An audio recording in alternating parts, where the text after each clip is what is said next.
Next, problem number 6. So, same system. Meron ka pa ring maximum number, pero this time you have multiple servers. So, this is the formula. Okay, this is the formula. Actually, mahaba yung formula. So, sige, pagtsagaan natin. 2 pages yung formula ng K6. This page and this page. Okay, and then let's go to the problem. Okay, read the problem quickly.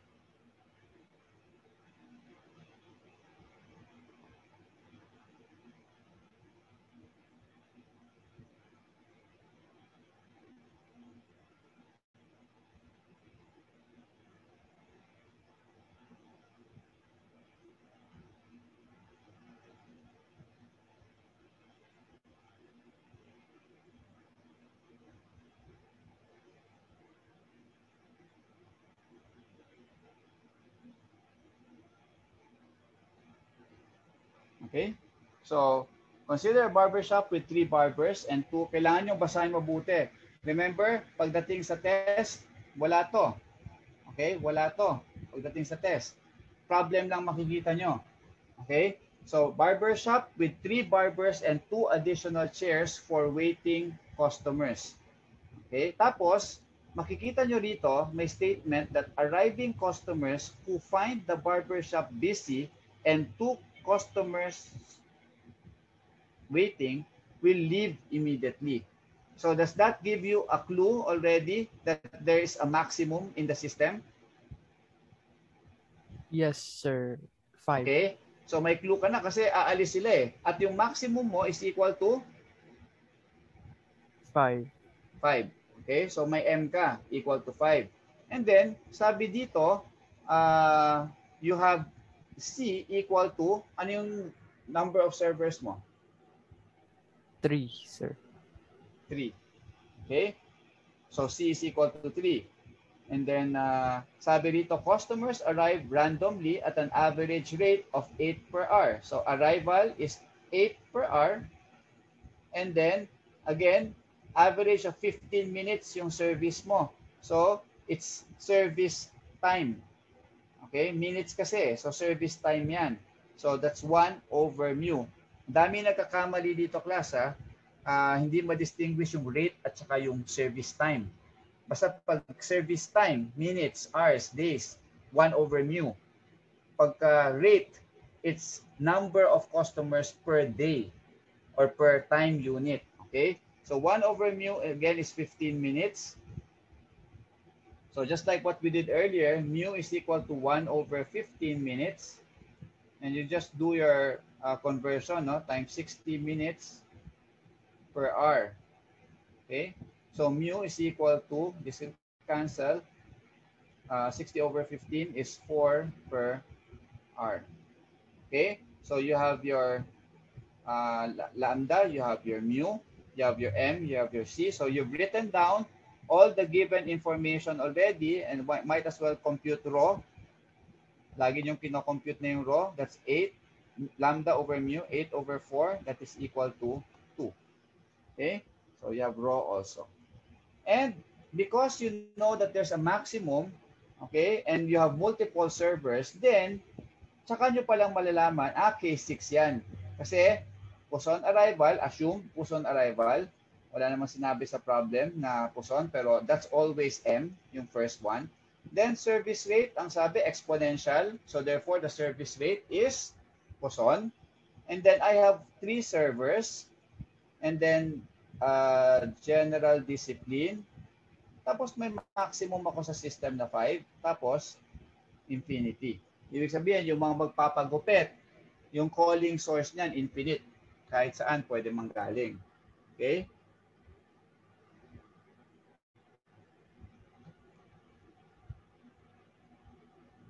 Okay, so therefore, that's case 6. Let's proceed with problem solving letter A.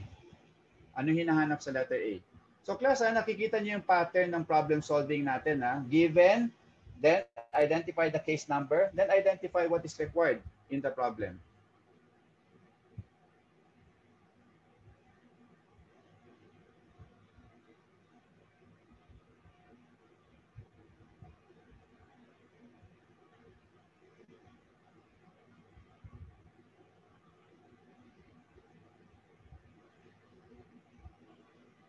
Hmm.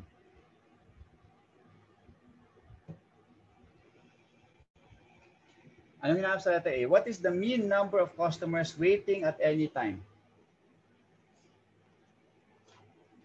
LQ. Ha? LQ. Average. Basta pag may average, LW, L or W yan. Okay? Tapos, average number of customers waiting. So, yung mga naghihintay, nasa Q yon. Kaya LQ. Okay? So, yun ang hinahanap. So, first thing you do, kapag hindi nyo kabisado yung formula, balik kayo uli sa K6. I'm pretty sure hindi nyo kabisado yung formula. Kasi hindi ko rin nga memorize yung mga formula eh. Okay? So, therefore, babalikan nyo talaga to. Kaso, if you look at the formula for LQ, titingnan natin yung dalawa kasi yan. It's a step function, no? May rho over C not equal to 1, itong nakabilog. May rho over C equal to 1. But since yung rho over C, calculate na natin, no? Rho over C is equal to, yung rho ko is 2 and yung C ko is 3. So, therefore, it is not equal to 1. So, itong formula sa taas ang gagamitin. Now, if you look at the formula, the upper part of the formula, you already know rho. Okay? You already know C. You already know everything. But you have A and you have P0. So, bago mo magamit tong LQ formula to solve for this one, you need to compute A and P0 first. Okay? So, ito ngayon yung formula ng A. Gagamitin natin ngayon ito. Okay? Sa A, if you look at A, everything is already known. So, pwede ko na ngayon isolve si A. Okay. Okay ba tayo, class? Nakakasunod kayo? 11. 9 na lang ang estudyante ko. Iniwan na ako ng mga iba. Okay. Class, kayo ba ay magsa-stay? Yes, sir. Yes, sir. Okay, magsa-stay kayo ha. Okay, mahirap kasi walang kausap. Hindi ako tumitingin dito. Baka wala na akong kausap. Okay, stay kayo. A. Solve natin yung A. Dali. Solve yun na. Get your calculator. Plug in sa formula.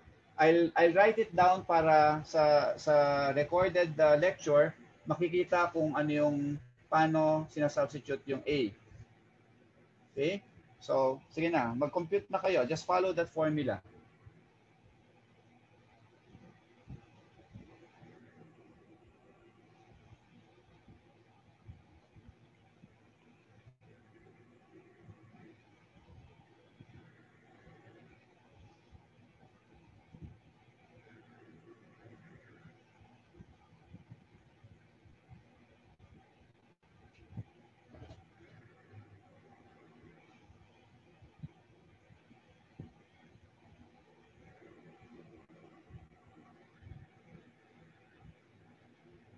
Okay?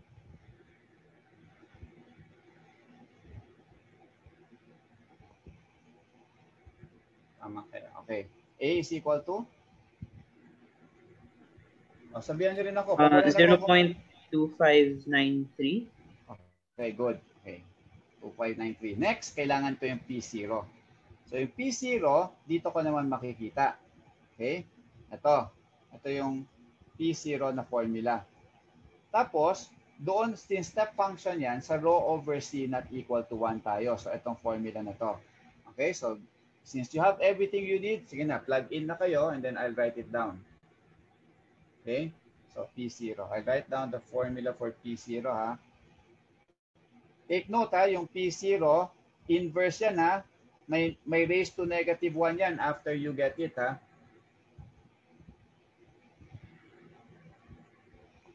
Sir, question po. Yes. If may ganito kaming If magkakaroon po talaga ganito na K6, can I use Excel para I can just plug in my numbers tapos bigay na yes, sa akin sagot? you can use any computing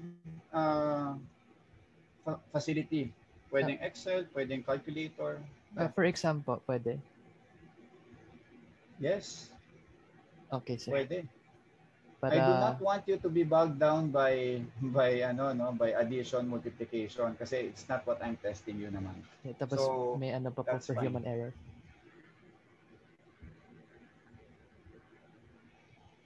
As they say, why make life difficult?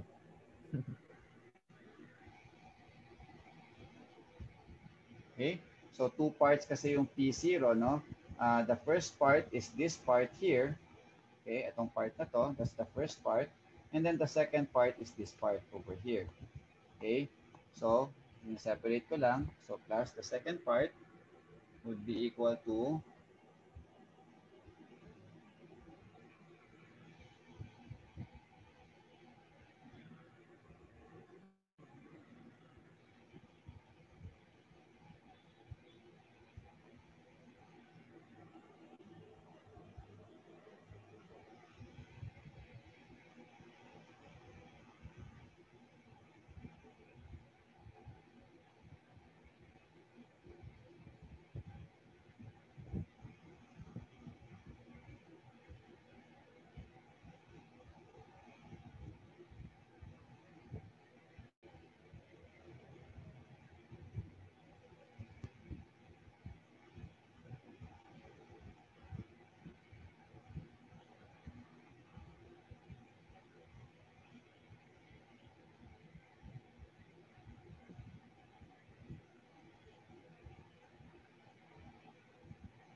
pag may sagot na, let me know, ah.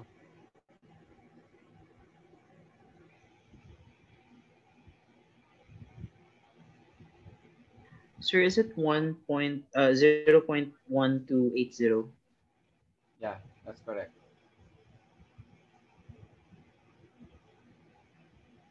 Let me check first kung tama yung sub ko. 1 minus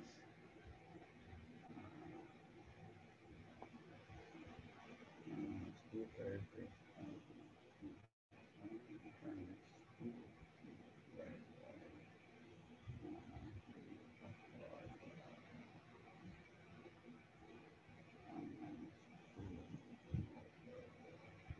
Okay.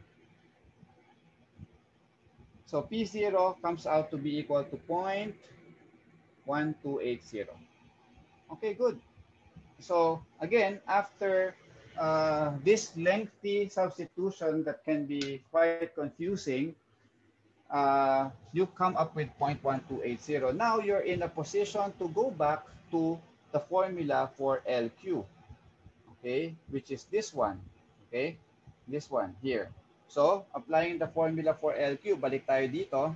LQ is therefore equal to 2, yung rho mo, okay, rho raised to 3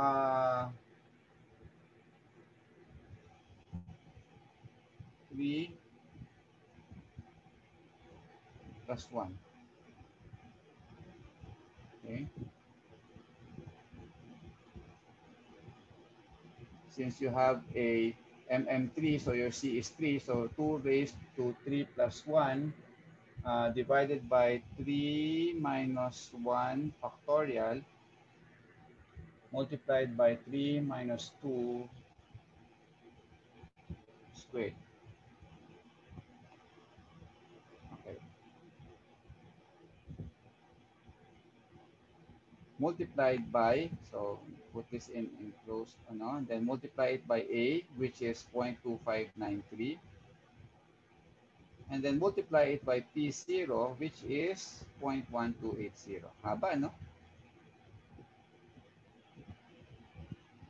And then LQ is equal to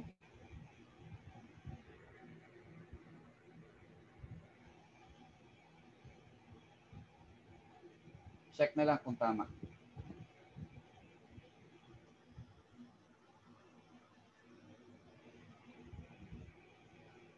Correct?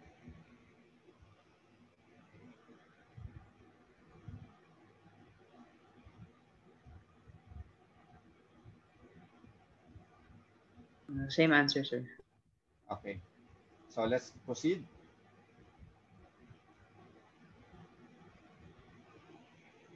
Let's proceed.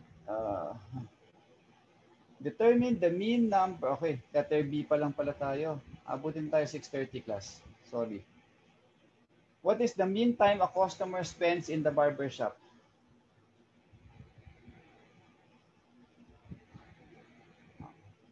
Mean is average. Time, ang tinatanong, time that a customer will spend in the barbershop. Anong notation? W, sir. Okay, correct. That's W. So now, W is Little's formula. Ano yung formula?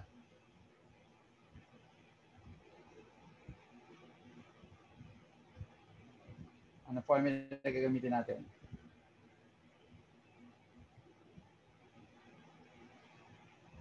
Ano mas madali?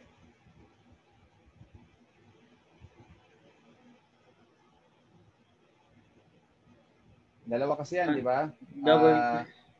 Sige, W. Lambda over L. Okay, so dalawa yan, WQ plus 1 over mu, or W equal to L over lambda. Tama? Yes, sir. Dalawa yan eh. So, anong mas mabilis? Kapag ito kasi, wala kang L eh. So, gagawin mo, kukumputin mo yung L, tama? Using LQ. By the way, again, this is case 6. Basta case 5, 6, 7, kailangan lambda E. Tama? Okay. So, okay, mag-decide. Dali. Anong gusto nyo gamitin? Yung L over lambda E na lang?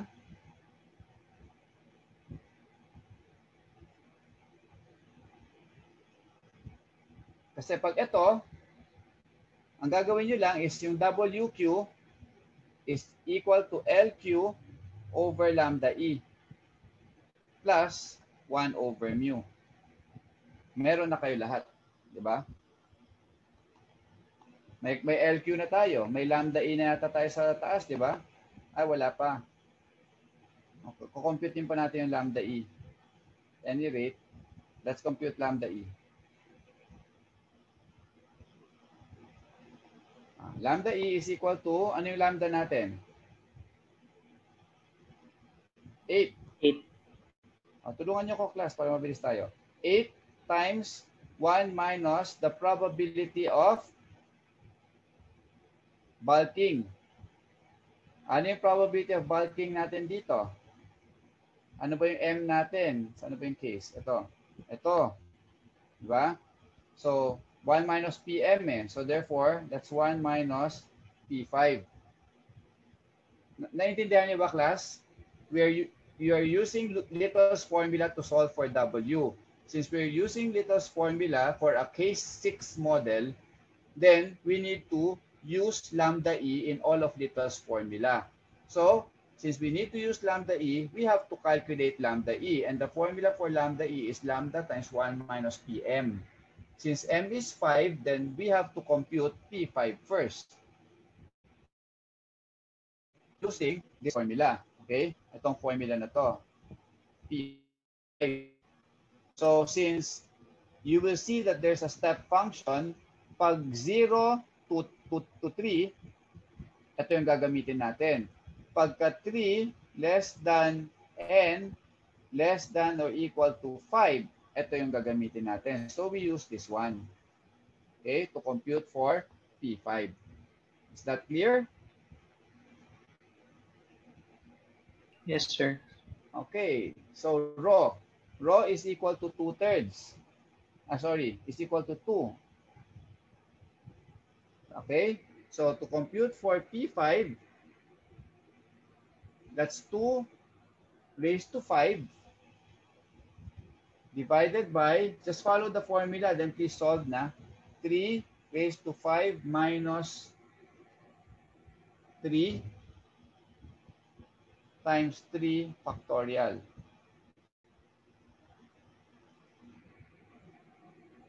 Multiplied by P0. That's very important yung P0. Kasi pag nagkamali kayo sa P0, lahat ng PN ninyo, kung titignan niyo yung formula, lahat ng PN ninyo, nakadikit yung P0. Okay? See here, nakadikit yung P0. So pag nagkamali ka sa P0, lahat ng PN nyo mali. Okay, so computing for P5. Anyone who has the value?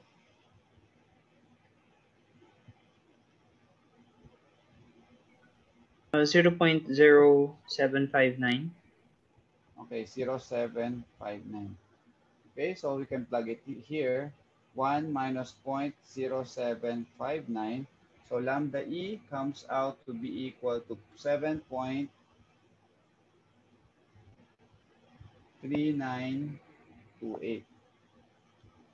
Okay, that's your lambda E. Okay, so since may lambda E na tayo, mas mabilis yung first formula. But you can use the second formula also by doing this. LQ plus lambda E over mu divided by lambda E. So class, plug in. Kayo na bahala kung anong gusto nyo gamitin dyan. So solve for W. Okay? So LQ natin is 0.2655. Sige, decide muna kayo. What do you want to use? The first or the second? First na lang, sir. First. Okay, First. first. So LQ over lambda E. So LQ, sulat ulit, over lambda E plus 1 over mu. So LQ is 0.2655 all over lambda E, which is 7.3928 plus 1 over, I forgot mu, 4. Mu is equal to 4. Ito. Okay? Mu is 4, lambda is 8. Okay. So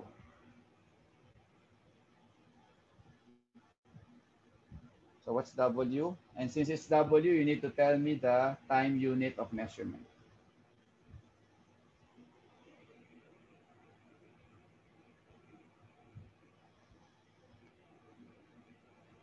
Tama ba to?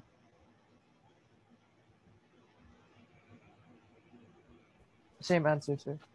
Okay. Time unit of measurement. Look here. Look here. Okay.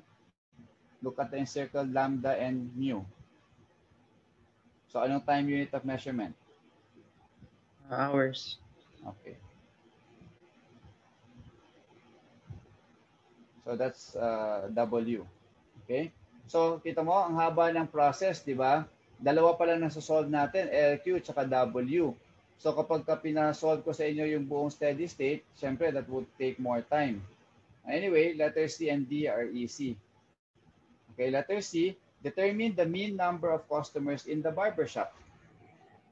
What is the average number of customers in the barbershop? It's L, sir. L. Okay, so that's L. So we have already solved for L, right? Or we did not? We did not. Okay. So solve natin si L. L is equal to LQ plus lambda E. Okay. Bricks, sorry for that. You just have to watch na lang. Okay, thanks. Okay. Lambda E over mu. So LQ is 0.2655. Lambda E is equal to 7.3928 divided by your mu, which is 4. So what is L?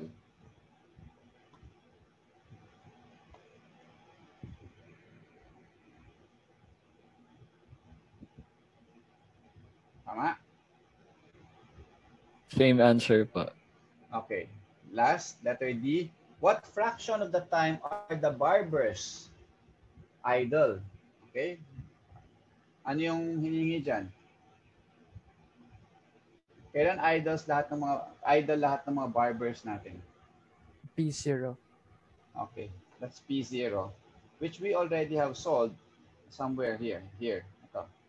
Solve na natin yan. So that's P0 is equal to 0.1280.